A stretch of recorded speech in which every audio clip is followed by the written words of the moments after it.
Hey, where on earth are you right now? It's despicable for a wife to neglect chores. My husband Ben shouted angrily over the phone. Who does he think he is? I sighed, but still answered my husband's question. Don't tell me you still haven't noticed. My name is Diana, a 30-year-old housewife. I've been married to my husband Ben for 2 years. We met through a friend's introduction. At that time, I had just been dumped by my longtime boyfriend, so I was in a vulnerable state. My friend, considering my situation, introduced him to me. Ben had a face that I liked, and he had a stable income as an office worker. We had many common topics due to being the same age, and we spent really enjoyable time together. We were attracted to each other and eventually started dating. After about 2 years of dating, he proposed to me. I need you, Diana. I want you to be with me forever. Will you marry me?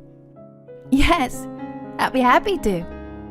At that time, I thought his proposal words were words of love.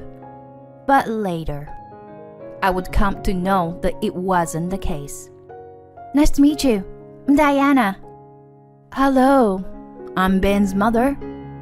I'm sorry for being in a wheelchair like this. Oh, please, don't worry about that at all. His mother needed care and was living in a wheelchair. My father-in-law passed away a few years ago due to illness, and Ben currently lives at his parents' house to support her. Basically, we've hired helpers for my mom's care, but there are often communication difficulties, you know? That's why I'm really happy that Diana is willing to take care of you, Mom. What? Is Diana going to take care of me?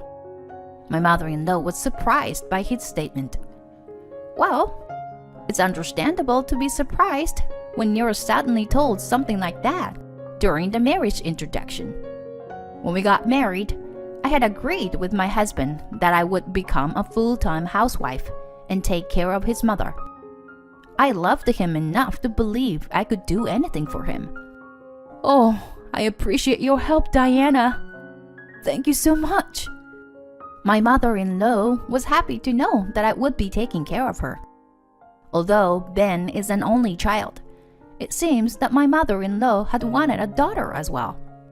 After our marriage began and the caregiving started, my mother-in-law treated me very well. This is the easiest way to slice it. You're right. The seasoning can be kept simple like this.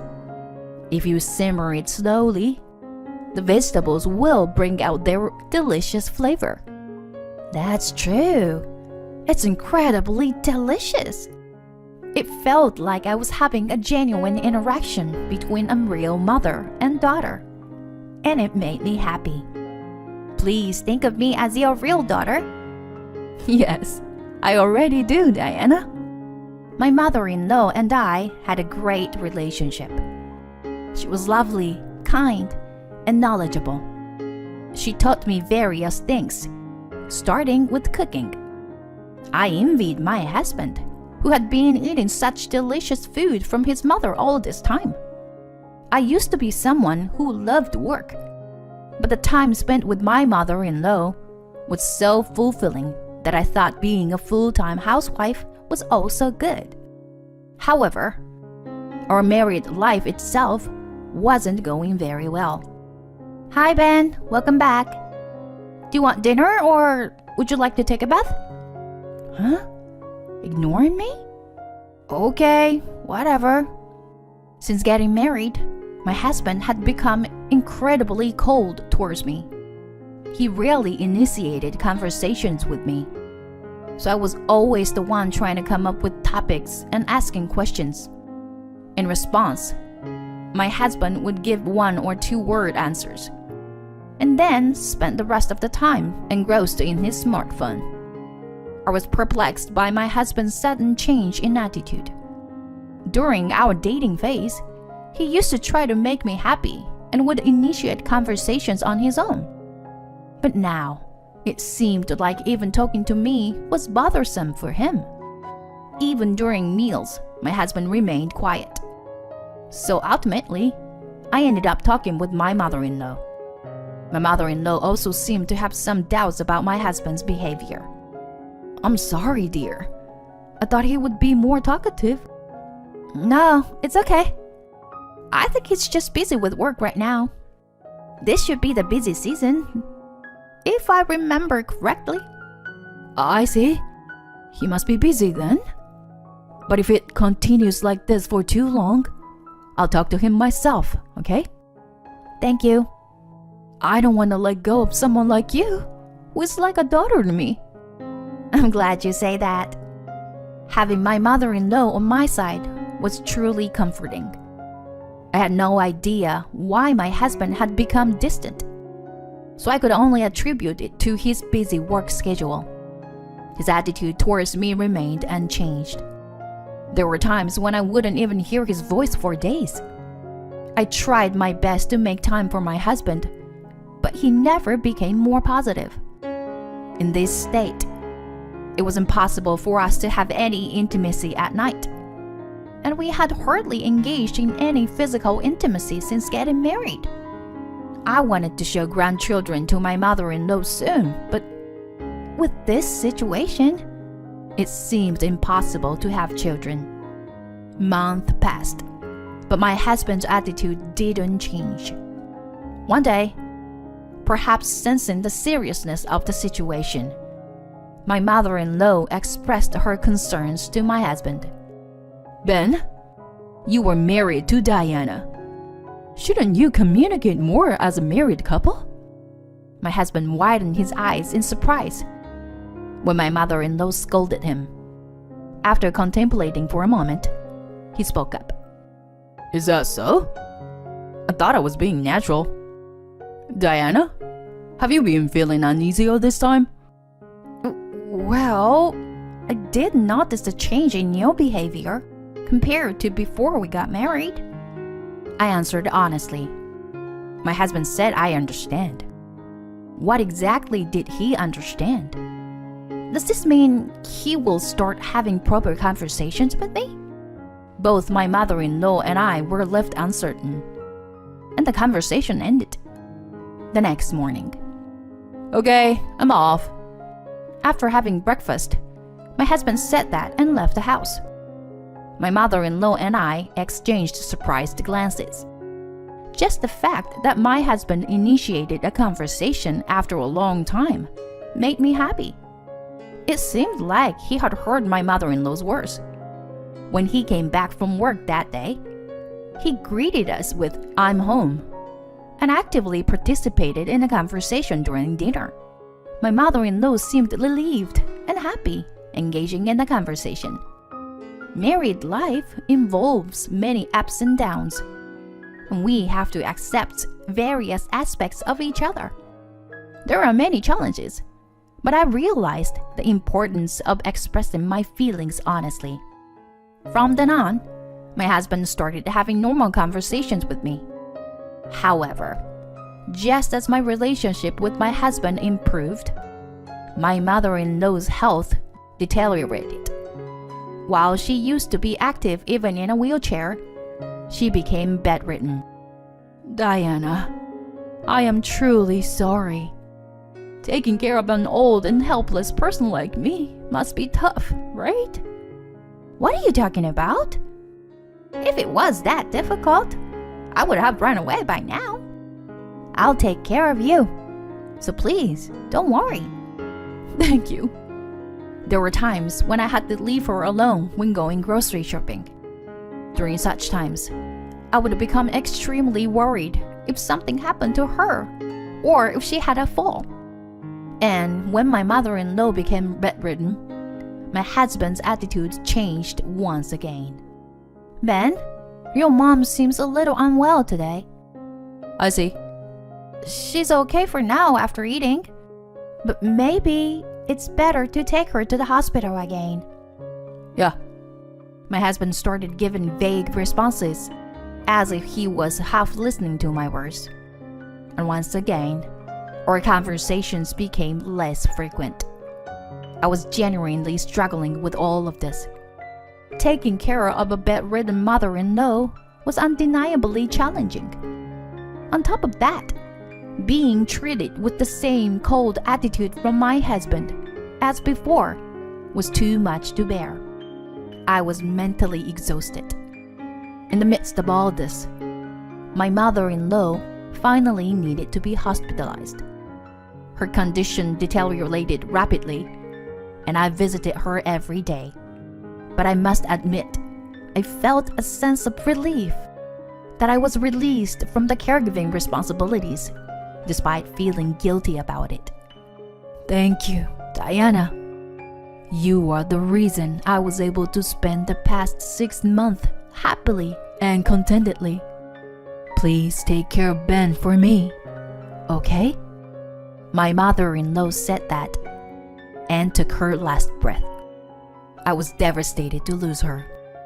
Even though my husband claimed he couldn't leave work, he didn't come to the hospital when his mother was in critical condition.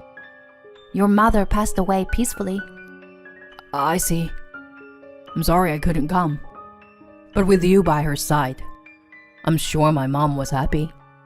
While my husband said that, from my mother-in-law's perspective, the person she wanted to see the most in her final moments was her own son, my husband. Soon after, my mother-in-law's funeral took place. But my husband, citing his busy schedule, left the funeral preparations to me. With a sense of distrust towards my husband, I prepared for the funeral. My husband did fulfill his duties as the chief mourner, and the funeral proceeded smoothly. However, our married life after that was miserable. My husband remained silent as ever, and he hardly had any conversation even when he was at home. Whenever I tried to talk to him, he would just give brief responses. I couldn't help but question if this could truly be called a marriage. As a housewife, my husband was the only person I had conversations with. I felt suffocated. That's why I decided to consult with him about something. Hey, now that your mother is gone, I have some time, so can I go back to work? My husband looked surprised at my statement, but replied, It's okay, I guess. I immediately started looking for a job, and I found a suitable office job with the good conditions, so I decided to apply. Since I had previous experience working as an office employee, I was hired for the position. Moreover, they hired me as a full-time employee, not just a part-time worker. It was enjoyable to be back working as an employee after a long time. My coworkers were very kind and patiently taught me the job, which helped me adapt quickly. Everyone praised my work, and even my boss complimented me, saying they were glad they hired me. Having interaction with people other than my husband was beneficial for my mental well-being. Above all, it was very gratifying to be recognized by those around me. I had felt that when I was alone with my husband at home, I wasn't being appreciated as a person.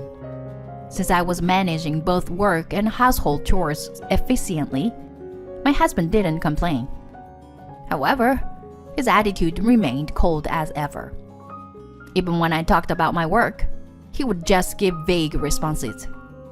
Eventually, he stopped responding at all, not even offering a brief reply. I wished he would at least respond. It made me feel like he was completely ignoring me. What could he possibly be thinking? I couldn't believe his behavior, so I decided to seek advice from my colleagues. In times like this, I'm grateful that I went back to work. It's reassuring to have people I can consult with and who will listen to my complaints. And everyone was surprised when they heard my story. Whoa! Your husband is constantly ignoring you? Yeah. We had very little conversation since the early days of our marriage. But for the past few months, he hasn't spoken to me at all. I feel like I'm being treated like nothing. What? Isn't that too terrible? My colleagues at work snided with me, Saying that my husband was being awful. And one of them said something like this. This might be difficult to say, but is your husband having an affair? What? An affair? From what I've heard, Diana, you were not at fault. If that's the case, I think there must be something suspicious on your husband's side. When I heard that, I started suspecting my husband of having an affair for the first time. And once I started doubting, I became more and more suspicious. So I decided to hire a private investigator to investigate my husband. The investigation results come out in about 2 weeks. As expected, my husband was indeed having an affair. The other person involved was a colleague from his workplace, and according to the investigation, they had been in a long-term relationship. That meant he had been having an affair even during the difficult times when I was taking care of my mother-in-law. I was filled with anger. My husband must have only seen me as a convenient housekeeper. I couldn't continue our marriage in this state. I quickly packed my things and left the house. I stayed at a business hotel for the time being.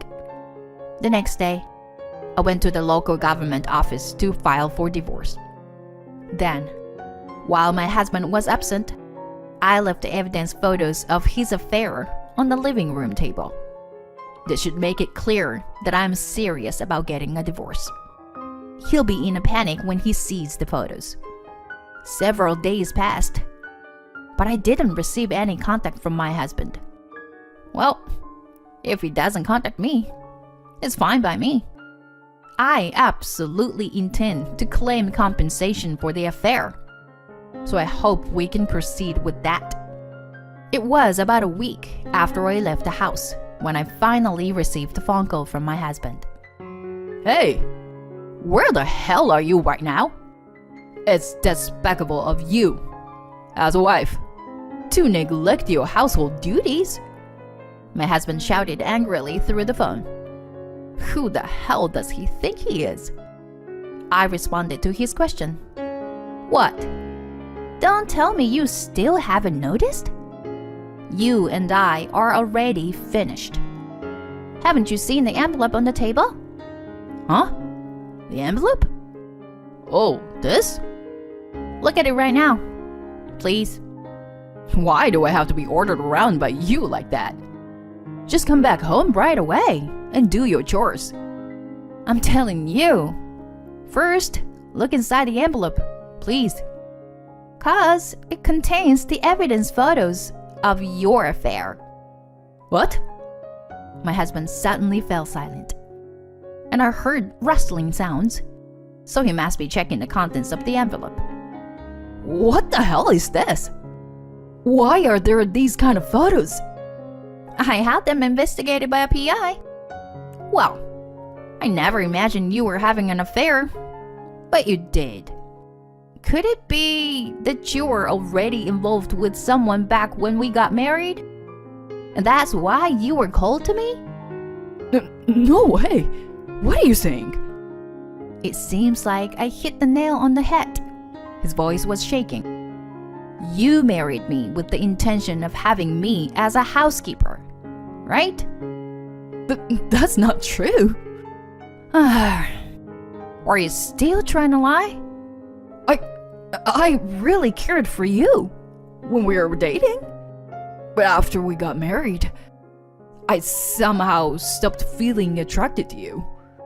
And then before I knew it, I ended up in that kind of relationship with a coworker.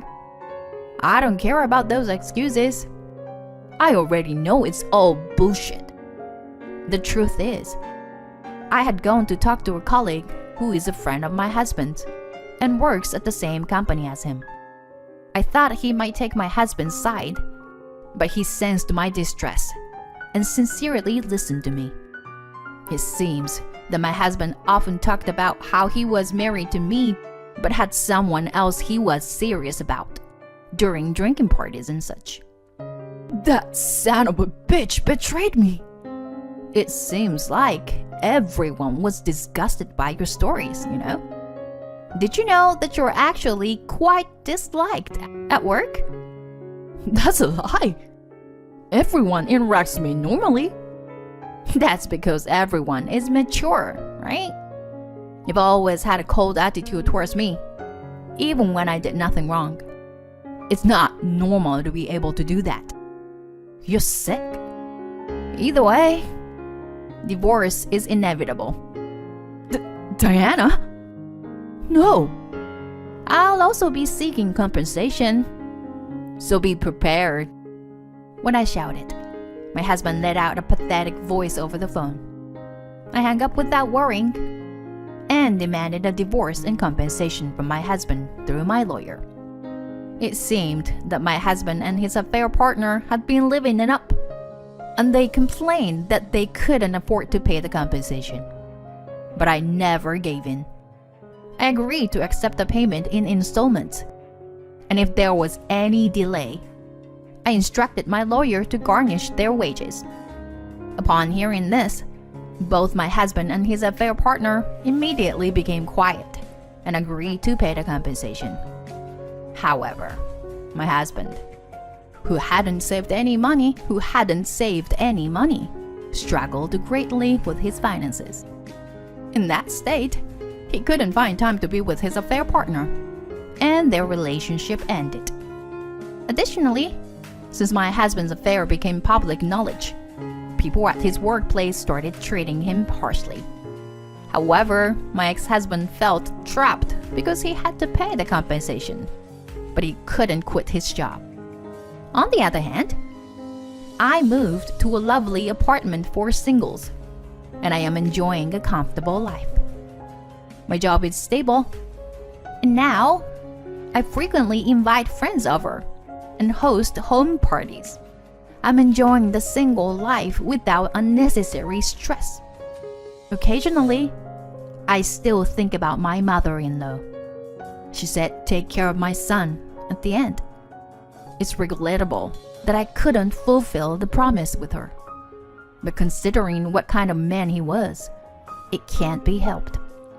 I'm sure my mother-in-law would forgive me in this situation.